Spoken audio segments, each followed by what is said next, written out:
नमस्कार प्रणाम। हम लालू प्रसाद यादव उर्फ चारा चरवा तो हमनी के रउरा सबके बीच में एक बार फिर से बहुत ही मजेदार मुकाबला यानी बहुत ही मजेदार फनी वीडियो लेकर आइल बनी जा, जेकर शुरुआत राहुल गांधी अरविंद केजरीवाल के माध्यम से हुई। तो रउरा सब सुनी जा और मजा ली जा।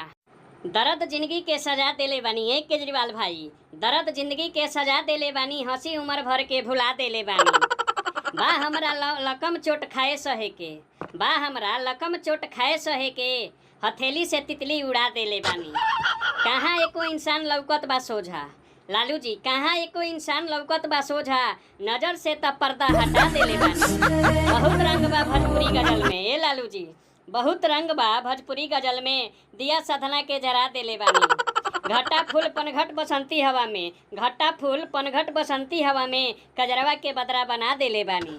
बुता देले जे आगमन के ए जौहर, बुता देला जे आगमन के ए जौहर, उहे आगमन में लगा देले बानी। धनी केजरीवाल भाई जवाब दी। एक राहुल भाई राहुल जवाब हम दे रहल बानी, रउरा ध्यान से सुनी। हाथ मोबाइल जब से आइल, हाथ में मोबाइल जब से आइल, बहल ज्ञान के गंगा। हाथ में मोबाइल जब से आइल बहल ज्ञान के गंगा, आ जेमे डुबकी लगा के सब जन रोज करावे दंगा। बुझनी बात हो कुछ आगी जैसन फैलेला चहु ओर, बात हो कुछ आगी जैसन फैलेला चारू ओर, आ 1 मिनट में लागे जैसे घाटा घिरल घनघोर।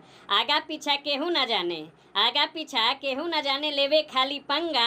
हाथ मोबाइल जब से आइल बहल ज्ञान के गंगा। मोबाइल बिन केहू न लौके रितिया हो या भोर, मोबाइल बिन केहू न लौके रतिया हो या भोर, आ सब कुछ सब कर मोबाइल में साहू हो या चोर।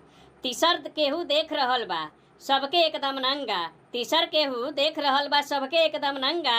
हाथ मोबाइल जब से आइल बहल ज्ञान के गंगा। बुझनी हित से बेसी सच ईमाना बा एकर नुकसान, हित से बेसी सच ईमाना बा एकर नुकसान। आ दूर कर ई घर परिवारवा चूस रहल बा प्राण। लगल बीमारी एकर सबके लौके चाहे चंगा, लगल बीमारी एके सबके लौके चाहे चंगा। हाथ मोबाइल जब से आइल बहल ज्ञान के गंगा। बुझनी सब्सक्राइब करे।